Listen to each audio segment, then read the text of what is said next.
Hey, welcome back, everybody. Thanks for joining us. My name is Todd Ronan from At Reality Forecast on YouTube. Please go over there and find me on YouTube and watch some of my videos. And I've got with me psychic, remote viewer extraordinaire, Liz Cross. Hey, Liz, how are you? Great. Thank you. If you haven't liked this video, please click it thumbs up, leave a comment, and go over to Liz's Patreon at patreon.com/remote viewing and beyond. I was always wondering about cryptids. We've done a few of them, like Loch Ness Monster, the Thunderbird, and much to my surprise, they were real. So I thought we could take a look at some of the other myths out there and find out with Liz Cross if they're real or if they're make-believe. Okay, great. These are always fun ones to do. This is the Jersey Devil in, I guess, Leeds. It's somewhere out in New Jersey. People used to see this thing. It's a giant winged creature that flew through the night. Is the Jersey Devil a real entity, or was it? It was, yes. Are there any left? No.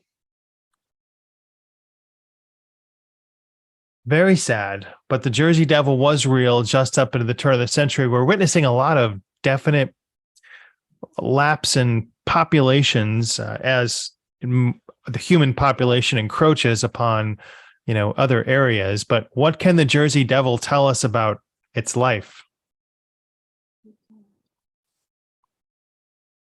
He had to skulk around in secret. It was very difficult. He could only come out at night. He knew that he'd been killed. Like, their species had been killed by humans many, many times.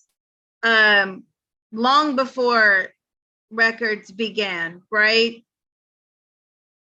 People always thought that, it's funny that this is called the Jersey Devil, because what I'm getting is they thought it was the devil. They thought that it was some sort of black darkness entity that came to steal the children, is what I'm getting. Wow. So there you go. Came to steal the children, and now you just scroll upwards and it says, one of the old wives' tales of the devil comes from a woman named Mother Leeds, who became pregnant with an unwanted 13th child whom she cursed. Did she curse? No, that's not how it came about. This is left over from the dinosaur era. What was its origins? It says part horse, part pterodactyl, part thunderbird. What was the main origin? Main origin is like bird. What else? But also bat. Very similar to a bat. Somebody did ask us, Ronan, if we would do a probe as to why animals were so much larger back then than they are now. And was it to do with gravity? Because the gravity wasn't as strong. That was the theory, that it wasn't as strong as it is now. So therefore, animals had to be larger. Do you mind if I ask that question? Sure, if this fella knows.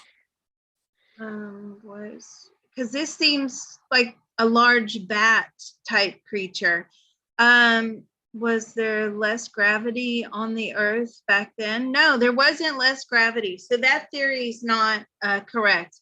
There wasn't less gravity. There was just there were larger animals due to the fact that there was a decrease in population, or the population isn't as big as now, so they could have larger animals. So the earth was plentiful. Over time, as more and more souls came down into different animal bodies, different humans, as the earth became more populated with living souls, living creatures, the adaptation or the evolution caused these animals to go smaller.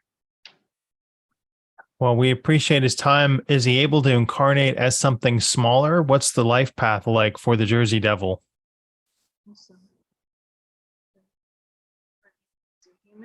No, not reincarnated as a human, still keeps coming back as birds. Hmm. The next one is something called the orang pendek, Sumatra's ape man cryptid. Looks like a ginger Sasquatch, and I wondered if the orang pendek, I'm sorry about I mispronouncing that. My Sumatran is terrible. Is this a real entity?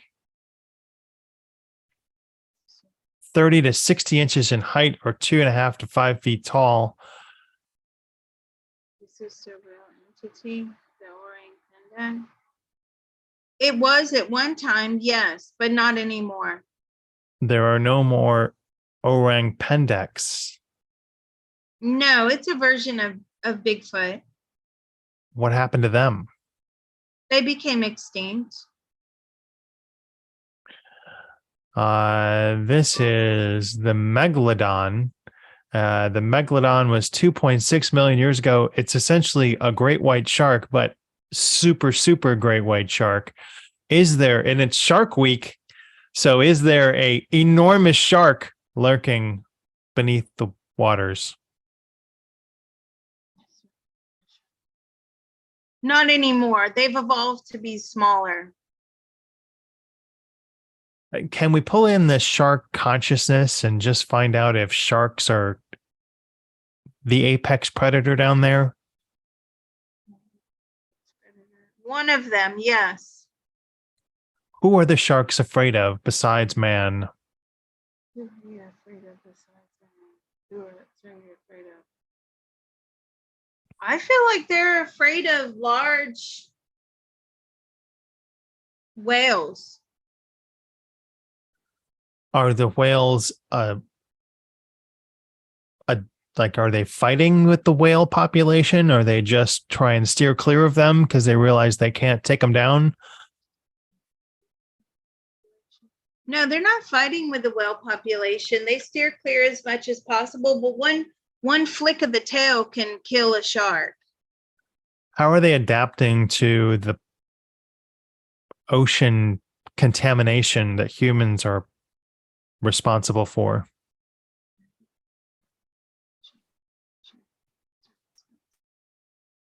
Not very well, unfortunately. The aquatic life is going to get smaller and smaller because as the waters are becoming more toxic, the intake of food and resources and water, right? You want to minimize that to extend the longevity. So therefore, aquatic life is going to continue to shrink in size. Which actually is worse for them because the smaller the animal, the less they're able to adapt. So I wanted to cover Bigfoot in another show, and we've talked about the Loch Ness Monster before. So how about the chupacabra? This was popular during the 90s, it seems, like a blood-sucking goat down in Puerto Rico. Was the chupacabra, and let's see if we can find a picture. Those may or may not be pictures. The mystery, here's the truth behind it. Were they really a real entity? They're real. They're still around today. Are they like angry? What are they really sucking blood out of goats? Are they vampire type dogs?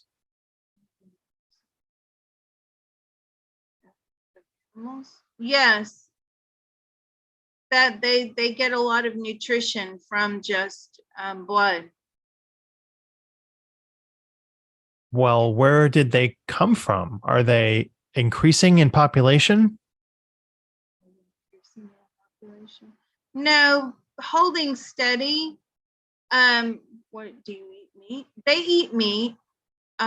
What about where did you come from? Did you come from what did you come from dogs? No, they didn't come from dogs. What did you come from? I feel like they're more cat than dogs, actually, evolutionary speaking. They're on the cat side of things. That's giant, scary murder cats. Well, I could ask a lot more questions about the chupacabra, but I wanted to make sure that we got to the Mothman in Oh. Virginia in 1966, another winged beast, which may or may not be a man, the Mothman. Real or make believe? No, the Mothman is not real. This is going to make a lot of people sad that the legend of the Mothman is not real. Where did this idea come from of the glowing 10-foot tall creature with red eyes? It was actually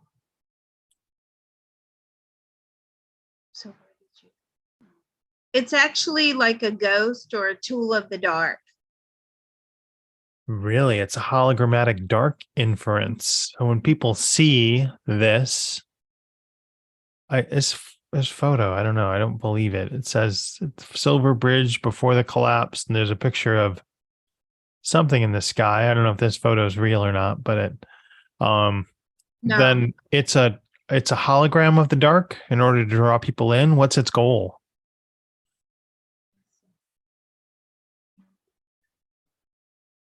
Yes, it just likes to scare people. It just likes to torment and scare, especially children. Oh God, this is wicked. I don't know how to pronounce this correctly without getting us banned from YouTube, but this is the FOUKE monster. In Arkansas, the Boggy Creek swamp stalker in the 70s was the folklore monster in Arkansas in the Boggy Creek, real or legend?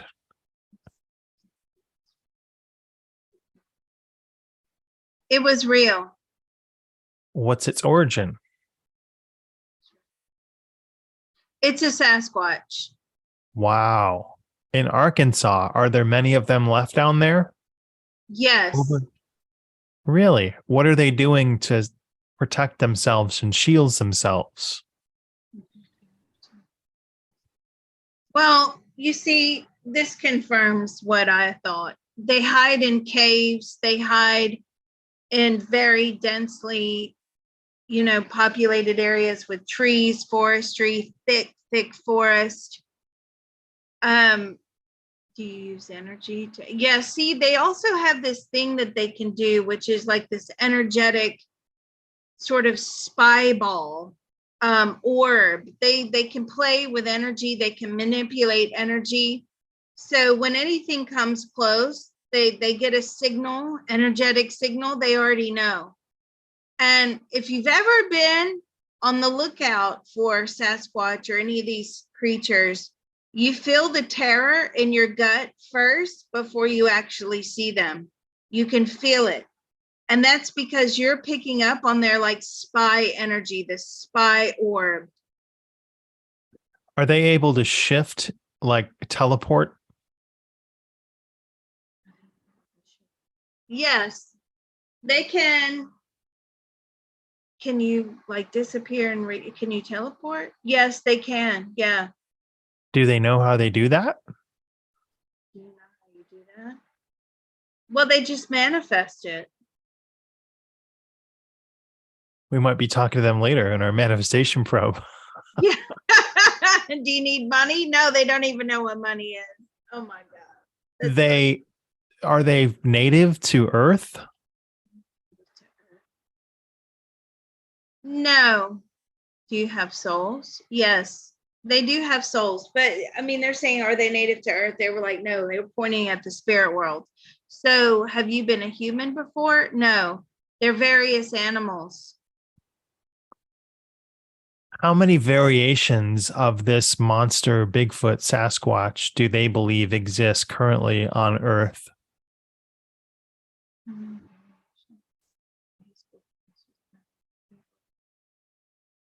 Thousands. Are they coming from other planets? No, but they have that energy ability that aliens have. Aliens can teleport, aliens can manipulate energy. They do have that ability, which is why a lot of people may believe that they're connected with aliens. I feel like aliens are absolutely fascinated by them. That was my next question. Have Yeah. any of them been abducted or taken aboard alien craft or subdued by visiting ETs? No, because they can play the teleportation game. So even if they are abducted, they can manipulate themselves to go back down to the Earth plane. How long do they live, roughly, this particular species in Arkansas? Human years. They can live up to 70 human years. And when one of them dies, do they have a religious burial that they go through? Because we haven't found carcasses of them.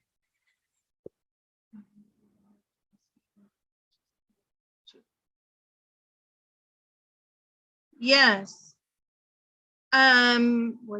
What exactly do you do? Do you bury them? They buried them in the ground, but mostly in caves, like deep in caves. And do they have a religious significance to burying them deep in caves? Well, yes, it's about not letting humans find them. And also to preserve the bones.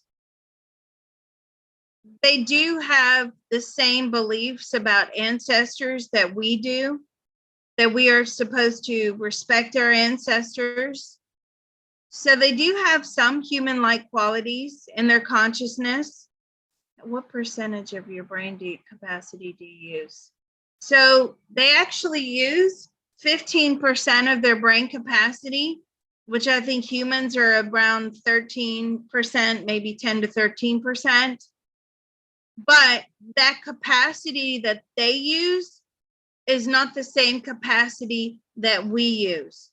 So the capacity that they pull from the brain is entirely different to the capacity that humans pull from. Theirs is more animalistic. Do they have a religious background? Do they worship any deities? Background. Yes. Do you worship like any deities or God? No, it's like almost ancestral, which is very typical of early humans, if you And think Native about Americans, it. true. Do they play? Do they make music? Do they make musical instruments? Music.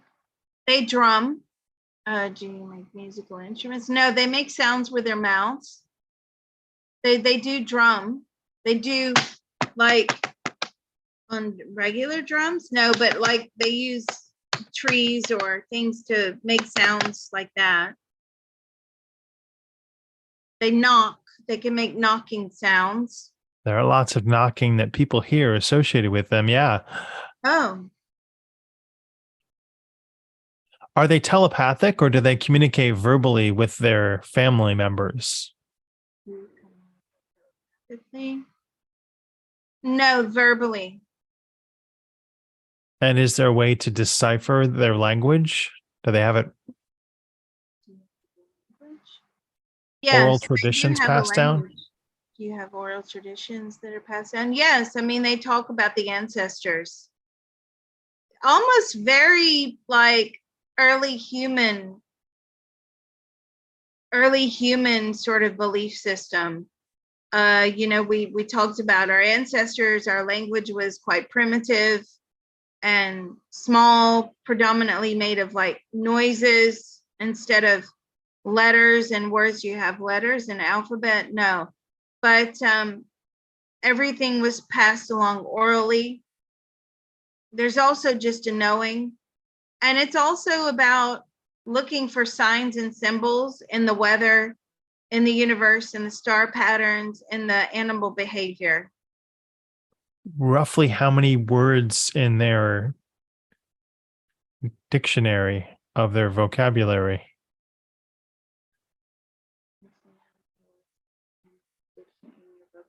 Do you have access to about 100, 200, between 100 and 200. When they meet other Sasquatch, do they communicate the same language, or are they all unique to the geographic region that Sasquatch lives in? You are asking some really good questions. And I know you're doing this off the cuff. So round of applause for you, Ronan.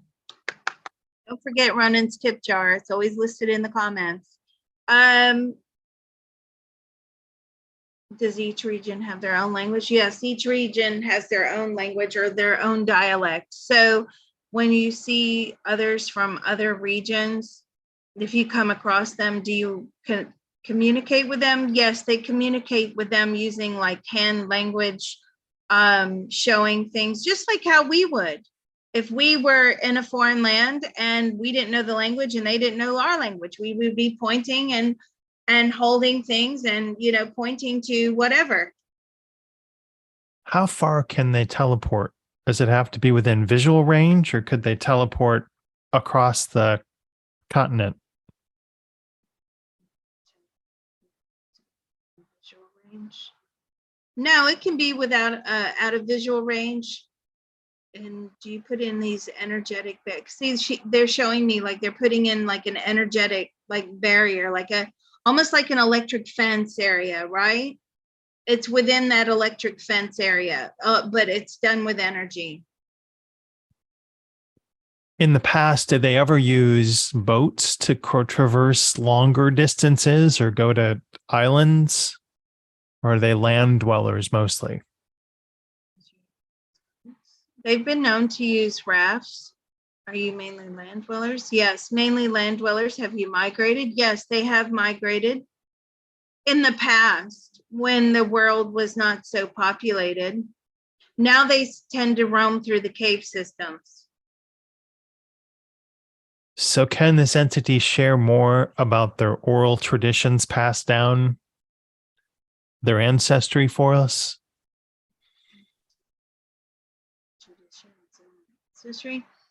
It's usually they respect the mother, the females, and they tell of the hardships that the females have, like harsh winters, hot summers, food was scarce, difficult births. Do they give birth like humans do? Yes, they do. They give birth like humans. How long do they carry the baby? 9 months? No longer. 12 months, about 12 months gestation. About 12 months gestation. And how big are their families? Do they exist as a family like we do, or do they have more of a larger social unit? Yes, they do. You have a larger social unit? No, because you don't want to be, you know, whereas humans are safety in numbers, they're not. Because the more that they stick together, the more likely that they will come to notice. It's all about not coming to notice. So, are they monogamous through life? Are you monogamous through life? No. Good questions. Well, this has been amazing. I had one more I wanted to get to, but we sort of drifted off into the topic of Sasquatch, which is amazing. We'll definitely have more questions for the Sasquatch line in the future. Hey, Liz, thank you so much. Can you think of anything else you wanted to bring up? No, other than I've seen 4 of them myself. We have loads of them out here. We've actually had that documentary group or whatever is it, Finding Bigfoot, out here looking for them. There's been so many sightings, so many sightings, over 370 sightings in 1 year. Wow. Have you ever probed the one that you saw? Yes. And what did it come back as? Was it trying to communicate with you mentally? I wasn't thinking about probing it at the time that I saw it because it was army crawling to the car. I was like, oh geez. And the guy that was sitting in the front seat, he was a podcaster at the time, and he had his little microphone in his radio, and he opens the glove box and he pulls out a pocket knife when this 8-foot thing is army crawling to the car. And I was like, this is not going to help us. So I thought very quickly and I put my bright lights on them, and they're scared of bright lights. And I remembered that from other sightings on a community page that we have out here, because I'm out in the sticks. So I remembered that if you bright light them, they'll run, because you can have more of a visual than they do. You know, they like to have a visual from way up high. So they like to put themselves higher than humans, which in any military tactic is exactly what they do. Your best aim is if you're higher up than the enemy. So yeah, that whole thing with the pocket knife and luckily we bright lighted them and they ran up the hill on 2 feet. And we got the hell out of there quick, fast, and in a hurry. Take it from Liz Cross. Always carry your flashlight. Hey, thank you so much, everybody. Awesome. Thank you, Liz. Thanks. This was fun.